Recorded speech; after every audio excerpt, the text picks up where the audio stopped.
and welcome to another episode of the Odd Lots podcast. I'm Joe Weisenthal. And I'm Tracy Alloway. Tracy, you know, a few episodes that we've done lately from different angles has suggested to me, like, we really need to talk more about, well, the sort of the labor aspect of building cars, or the labor aspect of like sort of this renewed industrialization in the U.S. Right, because there is this whole discussion going on about whether or not the manufacturing process of EVs is significantly different to gas engine cars. And I think there's an ongoing debate about whether or not you need fewer workers in order to make an electrical vehicle rather than, say, a traditional combustion engine. Right. So, you know, this to my mind, so we just did an episode with Corey Cantor of Bloomberg NEF where we talked about this. We talked about it back in April at the Econ Twitter event where there was a lot of talk about the sort of like pressure to drive down costs for batteries. But it also came up, you know, we talked to Jared Bernstein of the White House, and I think there's this tension because obviously the sort of organized labor is this really important pillar of the Democratic Party and for the White House. And at the same time, there's this question about whether this push that the administration is making is going to leave a lot of workers behind or cost a lot of jobs as part of this transition. Right. There is this ongoing tension between wanting to create a vibrant and competitive EV industry and battery making in the United States, but also attaching better work conditions to it for workers. Like, how do you actually compete against cheap labor in, say, China or Mexico when it comes to making EVs or batteries while sort of making sure that your workers have good wages, good living conditions, and all of that? And then, of course, there's the fact that the UAW, their contract with the big three automakers, GM, Ford, and Stellantis, I believe it expires September 14th, so that is a date that is fast approaching. And setting aside EVs and Bidenomics and industrialization, all these things we talk about, this has been a sort of summer of intense labor action. There was a pretty intense contract negotiation at UPS with the Teamsters, seems to have been resolved, averted without a strike. But there is a lot of labor activity that seems to be happening right now. Hot union summer. Can we say that? No, but I'm sure it's been said. I guarantee it's been said. But this actually reminds me, I mean, one of the earlier episodes we did during the pandemic was about labor power in previous pandemics. I think we were talking about the Great Plague from the Middle Ages and what happened after that. But that was a big theme of that particular historical event, which is if you lose a big chunk of the workforce, well, suddenly all the remaining laborers are empowered and they can start asking for better conditions. And so to some extent, you know, fast forward to 2023, we are basically seeing the continued outcome of a lot of the disruptions from the pandemic, plus some of these new efforts from the Biden administration. And the unemployment rate is low. There's still a lot of jobs, and inflation is high. So people rightfully expect to have wages that cost of living improve their cost of living, so they're not falling behind. All right, many things coming together at once. So we really need to do an episode on exactly this topic. And I believe we have two perfect guests. We are going to be speaking with Dan Vicente. He is the director of Region 9 at the UAW. And we were also going to be speaking with Alex Press, a staff writer at Jacobin magazine, who's been covering labor action for a long time. I always talk to Alex when I want to understand something that's going on with the labor movement. So Dan and Alex, thank you so much for coming on the Odd Lots podcast. Yeah, thanks so much for having us. Yeah, thanks for having me, buddy. Dan, let me start with you. What do you do? What does it mean that you're the director of Region 9 at the UAW? So I am the chief executive for all of the United Auto Workers in Pennsylvania, New Jersey, and Central and Western New York. So we cover a wide range of sectors to include the auto sector, but higher education workers, cafeteria workers, casino dealers in Atlantic City, public defenders in Philadelphia County, Delaware County, and Pennsylvania, all sorts of things. We represent all sorts of different workers throughout the three states. I want to get into some of the current goings on, I guess, with UAW. But before we do, maybe, Alex, could you set the scene for us in terms of some of these disputes that we've seen this summer? Like, what is generating, it feels like, more proactive union activity in 2023? I mean, big question. You know, there have been a handful of labor disputes that Joe mentioned in his introduction, where really in the past we would have seen unions and workers either accepting concessions or fairly divided over what to do in the face of employer pressure. And then this summer, we've really seen unity, unions going on the offensive. I'm thinking here specifically, of course, of the UPS contract that the Teamsters have just negotiated. The rank and file haven't voted on it yet, but the details that are out thus far suggest that UPS basically blinked, right? They offered, incredible advances, both in wages, working conditions. As Sean O'Brien, the new president, says, no concessions, right? Which is really different than how things used to be for labor. Obviously, similarly in Los Angeles with the actors and writers, those that are on strike. Here again, in all of these examples that I'm giving, you hear a couple things. One is that, there's a tight labor market still. Unemployment is low. Inflation is high. People have reasons to both sort of stand up and fight, as they often put it, or leave if a job is no good, right? I mean, during the pandemic, we saw high quit rates. And in part, that was about workers feeling confident that they could find better jobs elsewhere. And so the way people often phrase it is that they used to be quitting and going other places, and now they're staying and making their jobs better. And so we're seeing those, going on the offensive, fighting for strong contracts where you do have a union, fighting for a new union where you don't have one. And so I often attribute it to, a couple factors here just to make it kind of in brief. I usually say that a lot of these workers, especially the younger ones, have kind of been radicalized in certain ways over the past 10 years. Bernie Sanders here is a big part of the story. When you talk to the young unionists rather than the leadership, they'll often point to Bernie Sanders' presidential campaigns as when they first sort of encountered class politics and this idea of, the labor movement. What is a union? They didn't know.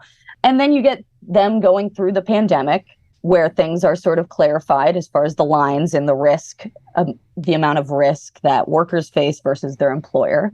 And you get people saying that they felt they had nothing left to lose. And so that's, the interesting thing about the labor movement is that it runs on a slightly slower timeline than, say, electoral politics.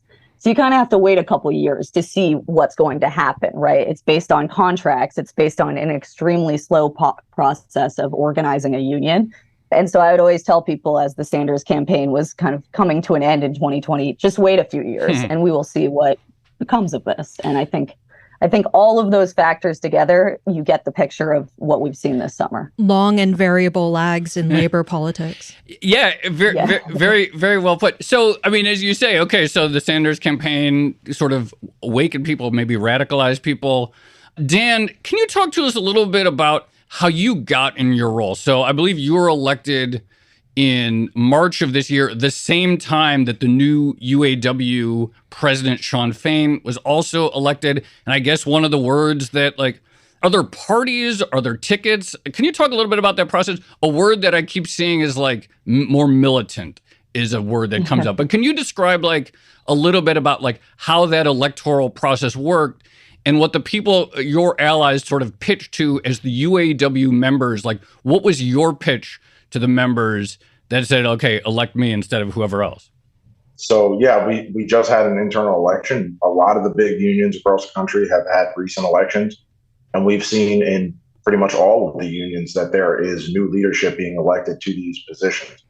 I started in 2017 in a union shop, and now I sit on the international executive. And the only reason that I am here, being so new to the game, is because there is a general feeling, primarily from the younger workforce, that the path into the middle class that used to exist for our grandparents and parents' generation no longer exists. Like Alex was saying, it used to be pre-pandemic that these companies could tell our employees, listen, we could replace you in a minute. Right. After the pandemic, where we're all deemed essential, where we all had to work through the pandemic, we were deemed essential workers. And coming out of the pandemic, we know the reality is you can't replace us. And we are the essential workers. You need us to make the products that make you money. We don't need you as much as you need us. And so there's been an awakening in the labor movement. And the other part of that is, there has been more radical political movements over the last 10 years. as Alex was saying, with the Bernie Sanders left and stuff. But there's also a huge part of our workforce that aren't really politically partisan one way or the other. What they do know is that their standard of living has gone down, their lives are harder, and the companies we work for are making record profits. It's not a sustainable system for not just a union or a company, but for a society. So there is a new generation coming up, and we are more militant. We're more militant because we've been waiting for politicians, one party or the other, to come and save us, and they have done nothing for us. So we are angry, and we feel like we're going to have to do it ourselves. So just real quickly, specifically, when you ran in Region 9, or when your president, Shawn Fain, ran, like, what was your message specifically to the rank and file that you would deliver that, in your view, prior union leadership did not? It was a simple message. It was, I'm from the shop floor. 4 months ago, I was working 2 plastic extruders in Pennsylvania. I was a committee man elected in my local, but I never had a position in the international. And my message to our membership within the region was the previous incumbents have become too comfortable with management. They've been around too long. The union leadership has been around so long. They've cozied up to management. They've negotiated concessionary contracts, and they forget what life and the struggles are of working men and women on these floors. And we have to run against the incumbency, because it's easy to say that management has made your life harder and given you crappy contracts. It's harder to say that the union owns a part of that. We're responsible for that as well. And it's tough to look in the mirror and say our institution has failed, but the new leadership ran on a platform where we're not going to continue to fail. If anything, the COVID-19 laid bare the inequities in our society, and we're not going to continue to just, I don't know if I can curse in this podcast or not, but we're not going to continue to eat shit. That's fine. That's fine. You wouldn't be the first person. Yeah, we've had worse. You know, you mentioned dissatisfaction with previous union leadership a couple of times now, particularly from the sort of younger generation of workers. And one thing that I keep hearing coming up in context is the word tiering. Can you explain what tiering is in this context?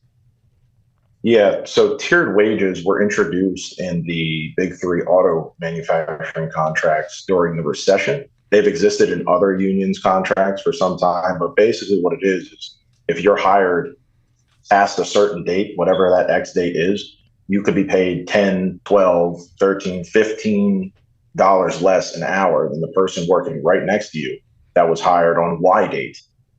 So depending on when you were hired dictates your wages. So you'll never make the maximum amount of money as people hired before you.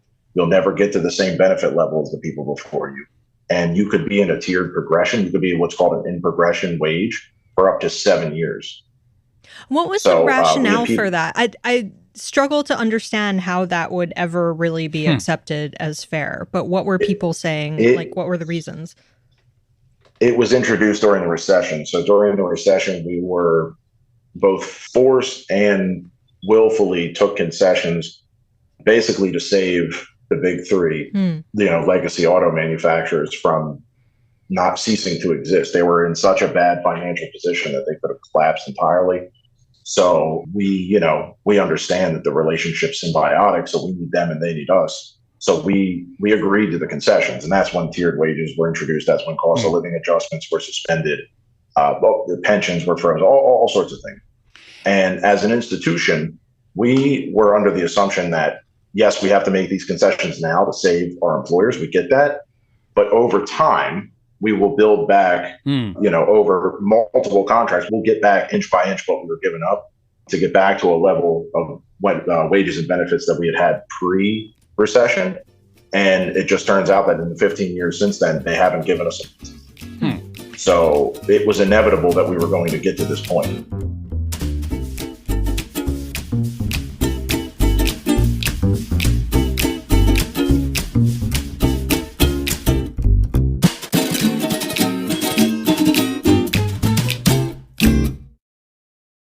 Alex, how corrosive, when you talk to people across the different unions, UAW, but also others, how corrosive, and I believe that UPS also had a tiered system, but how corrosive is that in terms of, okay, here's two members of the same union at the same company, very different sort of lifestyle and career trajectories due to this, pay trajectories due to this, and just generally this sort of I guess the way Dan described it almost felt like a sort of like union leadership capture in which the leaders, the past leaders of the union feel like they may have just as much responsibility to the management of the company as the members of the union. Like, how consistent are some of these things across the sort of multiple labor actions we're seeing these days?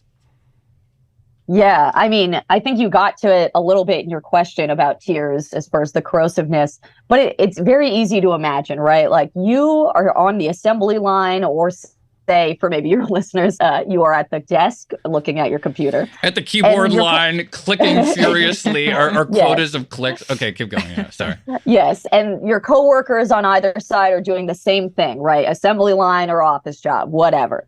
But they are making double the amount you make, right?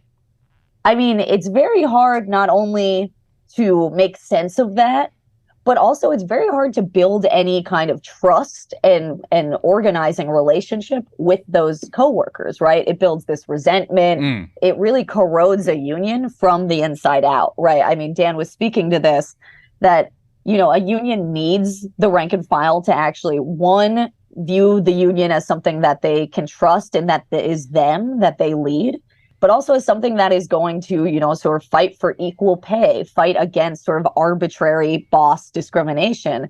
And a lot of workers will tell me, whether it's at UPS, whether it's at the big three, whether it's anywhere with a tier, that this just feels like unequal pay for equal work. And obviously that has a long history of being unacceptable. Also, it is often then racialized in that the workers who are in the more recently hired tiers with lower pay are often more, you know, less white, more women. And so this really creates all kinds of problems within the workplace.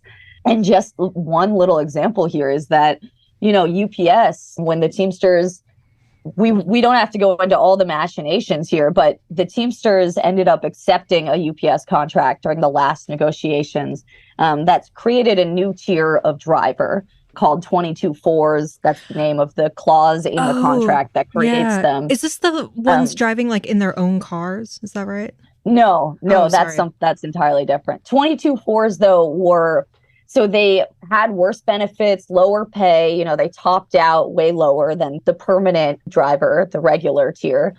And there was a huge uproar when this tentative agreement came out during the last negotiating cycle. And the members, in fact, voted it down. Numerically, the majority rejected this UPS contract last negotiation rounds. But the younger Hoffa, James Hoffa Jr., forced this contract through using a very arcane clause in the Teamsters Constitution. One that even, you know, when I would speak with very long time kind of militant rank and file, like Teamster reformers, they hadn't even been aware that this clause existed. And it was about, you know, if you don't have X percentage of the workers voting and voting by Y amount, then you can kind of force a contract through. And that's what Hoffa did. He forced this contract in, and that is what leads to the next several years where his successor loses to Sean O'Brien, who had broken from Hoffa's regime during these negotiations. And Sean O'Brien had said, you know, I'm sick of these concessionary contracts. He ends up allying with a number of reformers within the union, and he runs to take over the presidency of the Teamsters on several messages, but one being that he is going to negotiate the strongest UPS contract ever and get rid of this tier. And he has done that. That is in the TA. But that really becomes the defining kind of story for the Teamsters reform as well. And Dan didn't mention it, but his slate when they ran for the UAW and won all of their seats, I believe, all 7 leadership seats, their slogan was no corruption, no concession, no tiers. So, I mean, it is a big that deal. is correct. And I just want to say, if I can, what Alex was talking about previous union leaders jamming agreements down the throats of their members, that's not just unique to the Teamsters. That has been a long-standing issue in a lot of traditional legacy unions, is that the top leadership feels like they have the authority to force agreements on the rank and file members. And a huge part of our platform is that we will not do that under any circumstances, because the institutions exist to serve the members, not, you know, perpetuate itself. You know, Joe, I worked in a unionized labor force once. I didn't know that. Yeah. The Financial Times had a very active journalism union. And this discussion reminds me that one time the union accidentally, I think it was accidentally, published everyone's salaries in the newsroom. No. It was I bet that was fun. Yeah, it was anonymized, but they divided it by gender and age. And I think they were trying to make a point about how women were sort of systematically underpaid. But you can imagine all hell broke loose. Everyone was upset with literally everyone Figuring else. out which columnists that have been here 35 years. I found out I was one of the 2 lowest paid women at the FT at that time. So that was fun. But this story does have a point, which is, when you're leading these types of discussions, it seems like you are representing lots of different types of workers. And some of those workers might have a good deal and others might not. And Alex mentioned at the beginning of this conversation that it feels like in 2023, a lot of workers are coalescing, they're coming together, they're sort of uniting, obviously being in a union. How are you getting that kind of consensus when it feels like, some people still have it a lot better than others? So there are certainly some union members, regardless of which sector you work in, that have, quote unquote, better agreements than other ones or better situations. But it doesn't, at this point, it really doesn't matter what sector you work in, where you work. Even if you have it better than a fellow union member, say you represent a Boeing facility, they're wage-wise, they make very good wages. They make better wages than General Motors. But as far as like the day-to-day and securing of work and what does the future look like, there's no security guarantee. So there are issues that are universal regardless.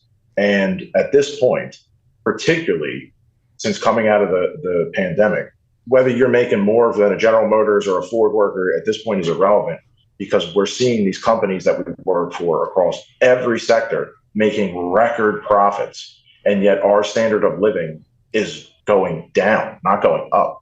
I have people right now coming into my facilities that are working 40 hours a week in big 3 auto manufacturers and have to get EBT cards to feed their families. But yet Ford and General Motors and Stellantis want to tell me we're a family, we're one team. And it's just bullshit. It is not an equitable situation. Our contracts no longer meet the needs of working families and cannot allow us to remain in the working middle class. And in the past, we've negotiated from a place of trying to preserve jobs. Where we're at now is we are trying to preserve the American middle class, and we're not asking. What we're putting forward are demands. Alex, do you want to take that as well? Just because I'm thinking, you brought up that point earlier that it seems like people are able to coalesce around issues a bit more. Like, how are they actually achieving that unity within their own ranks?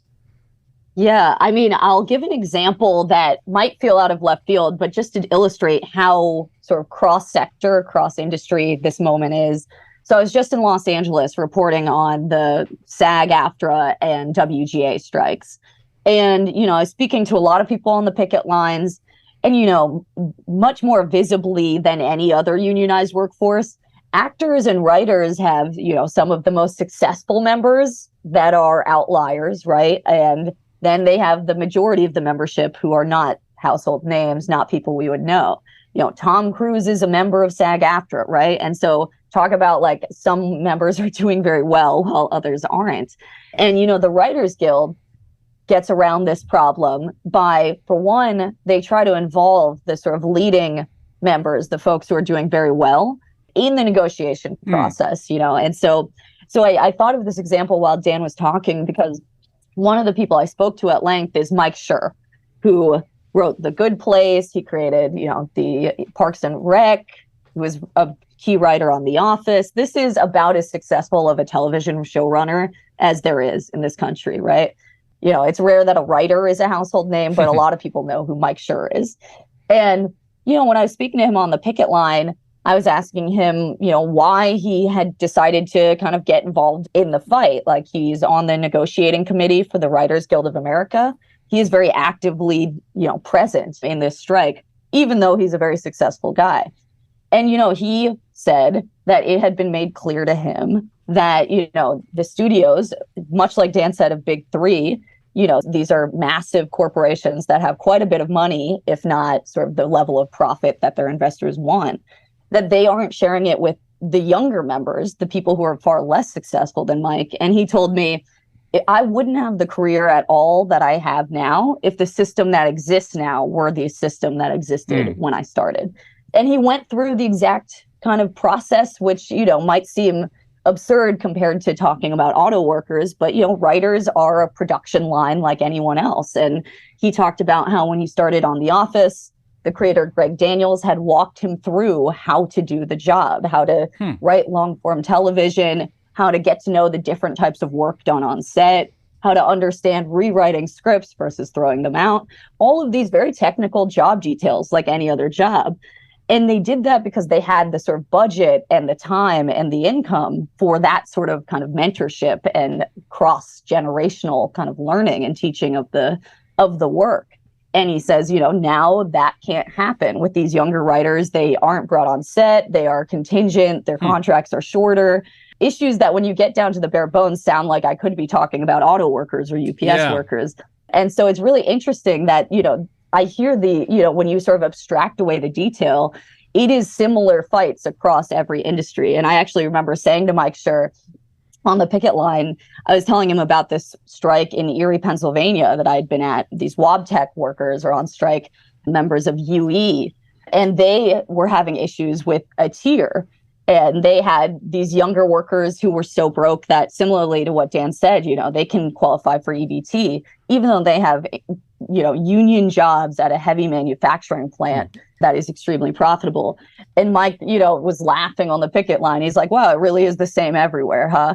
And so it's really not hard to sort of see these relationships between these processes. And just like Dan was saying about, sort of getting how to get buy-in for a reduction of tiers or otherwise kind of fighting back, these processes at the sort of nitty-gritty level are getting Mike Schur on the negotiating committee so that you have him inside the house rather than out. With these more industrial facilities, it's building up the understanding that, you are fighting for future workers, that actually abandoning your younger membership just because you happen to be in the higher paid tier is going to hit your pension at some point. It's going to destroy your union, so on and so forth. And also it's morally wrong. So, but that is the nitty gritty of organizing for sure. If I can jump off of that for one thing. Please. What Alex mentioned about Greg Daniels bringing in a younger writer and teaching them how to do the job and stuff. Another thing that we're seeing in the manufacturing sector and what the auto manufacturers and manufacturers in general don't like to talk about is that as union laborers, we are painted a lot like we always want more and more and more. We don't care about the companies. We only care about more stuff for ourselves. That couldn't be further from the truth. Our more senior workers are concerned at this point because by the time we get these new people coming in the door trained up to be proficient at the jobs, they're leaving to go work at Dollar General because they can make more money.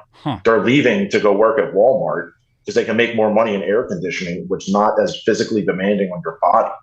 And so they paint us as these leftist laborers that just want more money, but we do care about these manufacturing institutions. We do take pride in building vehicles in this country. We don't want to lose all the people we're training up to go work, in retail jobs. But you set the wages. And if you say you care about the companies, the management tells us all the time we're a family and they care about these institutions, then you need to listen to what your good faith partners are saying, which is we are not going to remain viable manufacturers if we don't have a workforce that can do the work because you pay them less than Dollar General does. So you sort of anticipated my next question. I tried to read the 2019 UAW GM agreement. I think I found the file was like 750 pages. I have to admit, I didn't read the whole thing in detail. I tried to skim it, but sort of top line beyond riveting stuff. Riveting. Beyond the tiered workforce. Dan, why don't you sort of talk to us just about what are the big priorities? I mean, we're, just a little over a month until the current contract expires. What are the sort of big priorities that you and your union hope to achieve in these negotiations? Well, what we hope to achieve, the president's office laid out pretty clear, and they just put out a list of membership demands, I believe, yesterday. We want to obviously end the tiered wages within our facilities, and not just the tiered wages that are in the contract book. We have multiple different facilities within the families of these companies. We have General Motors components holding companies, which make $10, $15, $20 less an hour because they make parts instead of producing main engines or body parts. We have multiple tiered wages throughout the entirety of the big three, and it's all broken up. So we want the tiered wages to end. Right. We also want the cost of living adjustments to be unsuspended, because they didn't get rid of cost of living adjustments during the recession. They suspended them. We want to reinstate the cost of living adjustments in our contracts because our wages are not matching inflation. And these companies are not in a financially precarious situation. They are making and posting record profits. Ford just recently posted their net income for the second quarter as $1.9 billion. General Motors adjusted earnings for the second quarter was $3.2 billion. And Stellantis, which reports their profits every 6 months, reported in the first half of the year $12.1 billion in profits, a 37% increase over the last year. So we feel like these companies are very capable of reinstating cost of living adjustments. We also want to see increases into our retirees' pensions, because they haven't seen increases in almost 12, 15 years. And again, we don't feel that anything that we're asking for is outrageous. We're not asking for these companies to turn us into millionaires overnight. We're just asking them to pay equitable wages that allow us to live stable lives. I mean, Stellantis, just at the opening of negotiations just recently, the chief negotiator had the audacity to say that the younger generation likes the flexibility of having a side hustle. I can't believe those words came out of his fucking mouth. The fact that we have people working 40, 50, 60 hours a week, and yet, oh no, they like the flexibility of having to drive Uber too, just so they can pay their bills. It was a slap in the face, and just shows how disassociated they are with their general workforce. And if they think that we're all one happy family, I don't know what universe they're living in.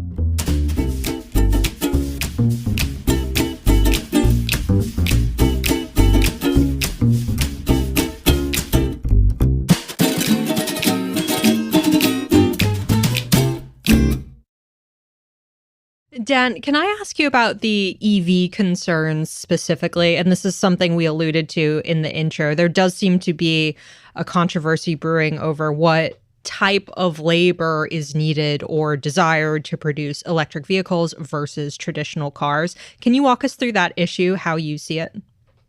Sure. So we're not naive. Transitioning to electric vehicles is going to be absolutely necessary. The climate is warming. Our members run a huge range of political, positions, but whether we like it or not, the transitions happen. Oh yeah, I read that the UAW was instrumental in the first ever Earth Day, which I did not know. Yeah, and we firmly believe that there does need to be a transition to electric vehicles. What we're concerned about is that transition is going to be a continuation of just this endless race to the bottom of wages. So it's going to require less jobs. We know that. What we want to see is that these battery parts and as we transition into electric vehicle manufacturing and stuff, that these jobs fall under UAW master agreements, which gives us job security, which allows our more senior members, if they so desire, to transfer into these jobs, and that the wages, mirror the wages that we make in the internal combustion engine manufacturing. Where we have concerns is that there is massive investment going into these facilities, taxpayer dollars and investment on behalf of the Energy Department just loaned $9.2 billion to Ford to build battery plants in the South and right to work states. And the Biden administration didn't require any sort of guarantees of those jobs being UAW jobs or being any union jobs at all. They basically just said, hey, Ford, please be nice to these workers and let them have a vote if you feel like it. And so we don't find that acceptable. So we're willing and ready to work with these companies to assist in the transition to an electric future, as long as there is equity in those jobs and they allow us wages that we can maintain middle class lifestyles. I don't feel like anything about that is a huge ask. Alex, do you perceive that organized labor is sort of trying to think how to phrase this question, but gets squeezed within sort of progressive priorities. It's like, oh, it's like we want to have like a robust economy. Things are good for workers because unemployment rate is below 4%. And climate change is really important. So we really need to make sure that we accelerate this sort of electrification of vehicles, et cetera, and that pressure, whether it's at the UAW or elsewhere, gets put on organized labor to sort of, I guess, play ball in a nice way with other liberal or progressive priorities. Yeah, I mean, I think there is a long history of that, particularly around environmental concerns, and it's really unfortunate because, as Tracy mentioned, the sort of funny fact that the UAW was involved in the first Earth Day. I mean, a lot of workers care about the environment, right? And it is very unfortunate that they are sort of pitted against one another in this way. I mean, in the case of what's going on right now with the UAW and the EV plants and the Biden administration's the Bidenomics that either have strings attached or don't in the case of certain of these EV plants.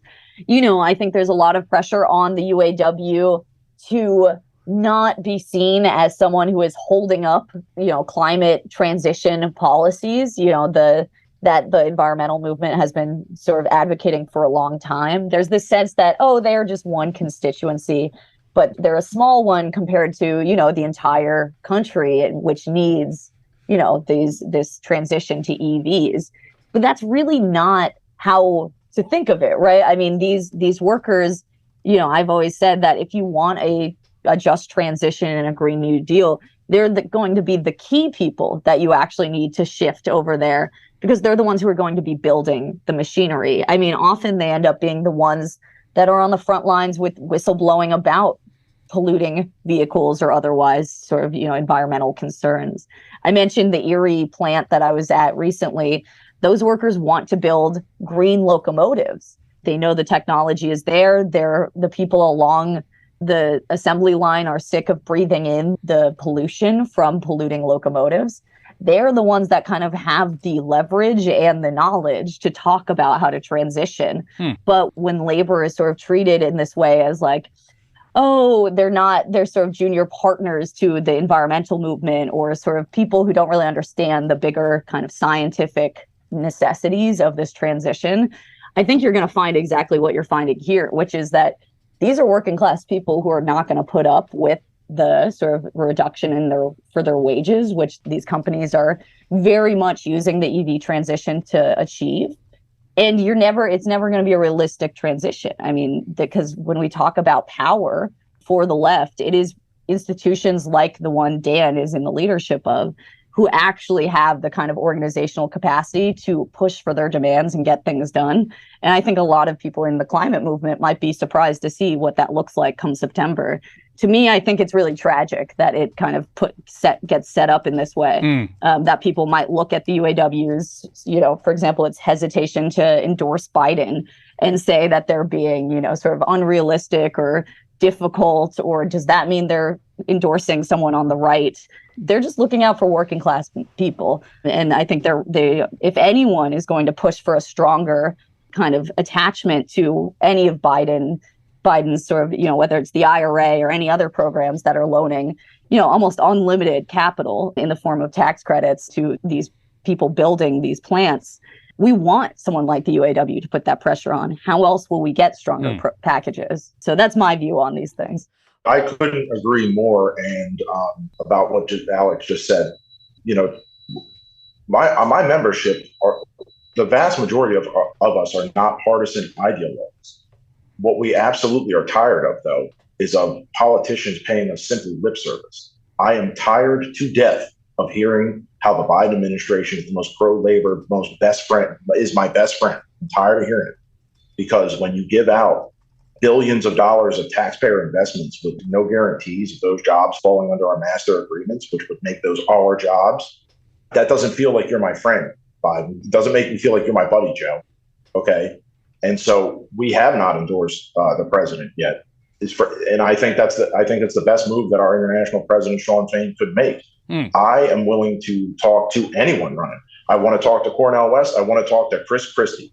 I'll talk to anyone who has my back, because right now our union, our institution is feeling like the traditional Democratic Party doesn't necessarily have our back. And we're not dumb. Like I get a feeling sometimes that these politicians think like we are uneducated and we're not the most intelligent people. We understand it's election year. We understand it's going to come down to Pennsylvania, Michigan, Georgia. We understand that. And if you think we're just going to co-sign and just rubber stamp checks and rubber stamp endorsements, you are highly mistaken. We need guarantees that the transition into the electric vehicle future is going to secure our members' right to the American middle class. And if you're not willing to assist us in that, I guarantee you there are other people that will.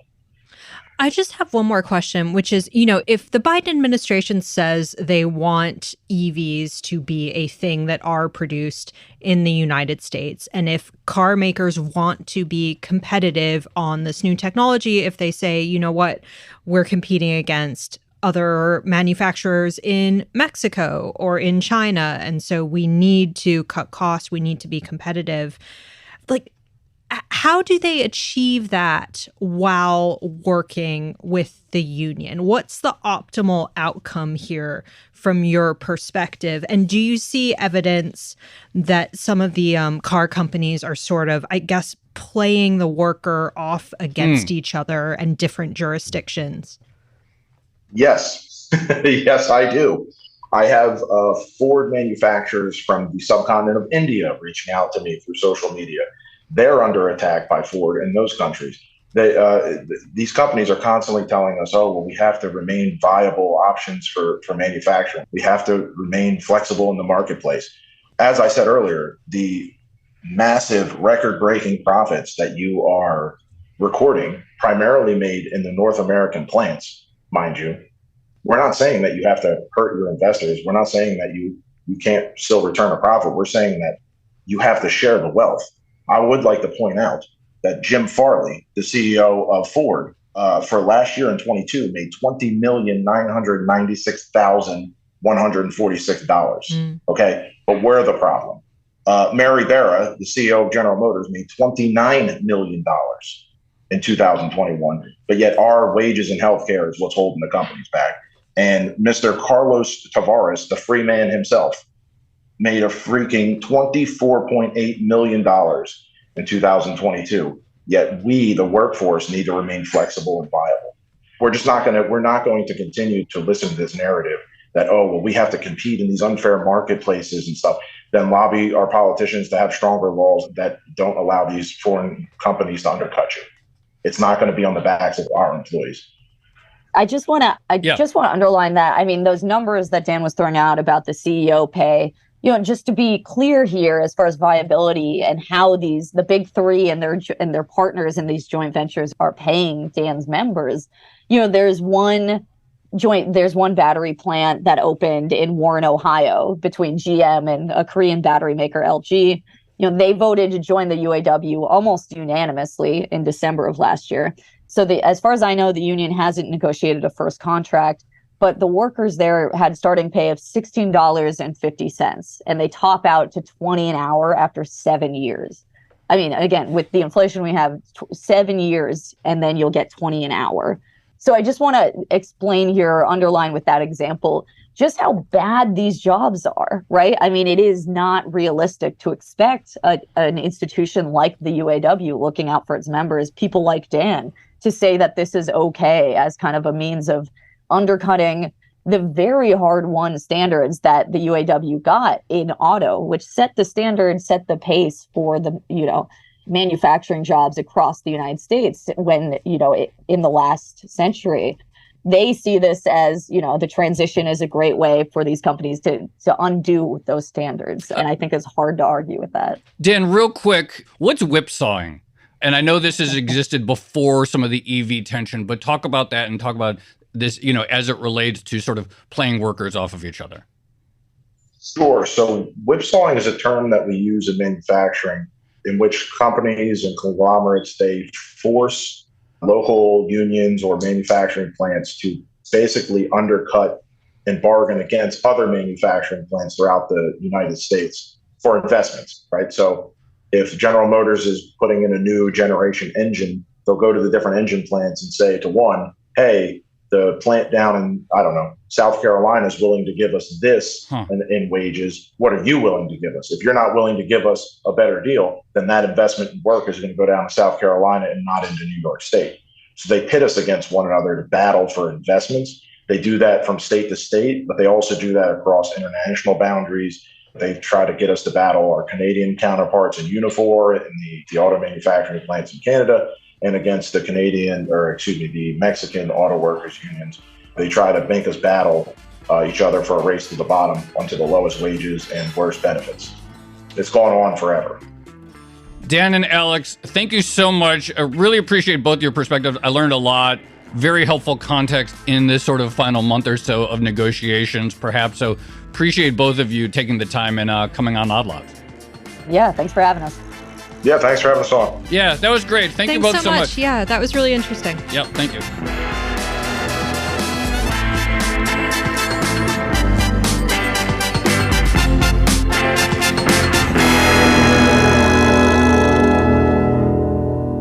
Tracy, I really enjoyed that conversation. I mean, there's a lot there, obviously, and I just feel like it's not a perfect storm, but there are many things happening at once make this a really interesting sort of lens and thing to pay attention to, I guess. Yeah, absolutely. I just want to do an episode on union politics. Yes. I find them so interesting. And I would love to be a fly on the wall of presumably the room when the union comes up with like a list of not demands, but asks, and like why they want certain things versus other things.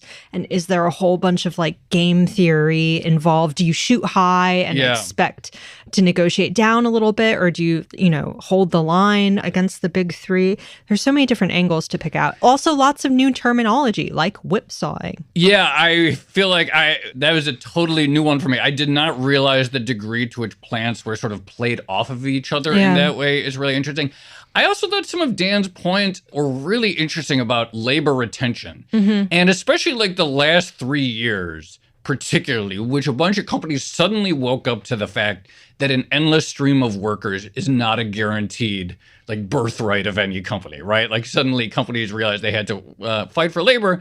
And that, without this sort of like strong continuity, that there is this danger of like, okay, well, why not just go work in a Walmart or a Dollar General and maybe get paid close to the same amount, except it's not back-breaking work and at least the facilities are more air-conditioned. Right. I am surprised that wages for new workers in car manufacturing haven't gone up more. And I mean, you've sort of seen the opposite in a lot of other industries where the new workers have been able to negotiate much more attractive salaries and contracts than some of the older workers who have been there for 10 or 20 years. But in cars, it seems to be the complete opposite. Yeah, no, I mean, I remember that the UAW was basically forced to take these concessions in 2009 because they're like, look, these companies are not going to exist in months if you don't like restructure the contracts. But to hear about how like still 15 years or 14 years later, they're still trying to get some of these things undone from that period, I thought was really interesting. Yeah. Well, all right. Negotiations are coming up now-ish. Yes. It'll be really interesting to see what happens. Yeah, I feel this was very helpful, and now maybe I will actually understand what I read when over the course of the coming month or so. All right. Shall we leave it there? Let's leave it there. This has been another episode of the Odd Lots podcast. I'm Tracy Alloway. You can follow me on Twitter at Tracy Alloway. And I'm Joe Weisenthal. You can follow me on Twitter at The Stalwart. Follow our guests on Twitter, Alex Press. She's at Alex N. Press. Dan, I don't think is on Twitter, but UAW Region 9 is on Twitter at UAW Region 9. Follow our producers, Carmen Rodriguez at Carmen Armin and Dashel Bennett at Dashbot. And check out all of the Bloomberg podcasts under the handle at Podcasts. And for more Odd Lots content, go to Bloomberg.com/oddlots, where we have a blog, transcript, and a newsletter. And check out the Discord, discord.gg/oddlots. There's a transportation room in there where I'm sure people will be discussing this episode. Lots of car talk in there. And if you enjoyed listening to Odd Lots, please leave us a positive review on your favorite podcast platform. Thanks for listening.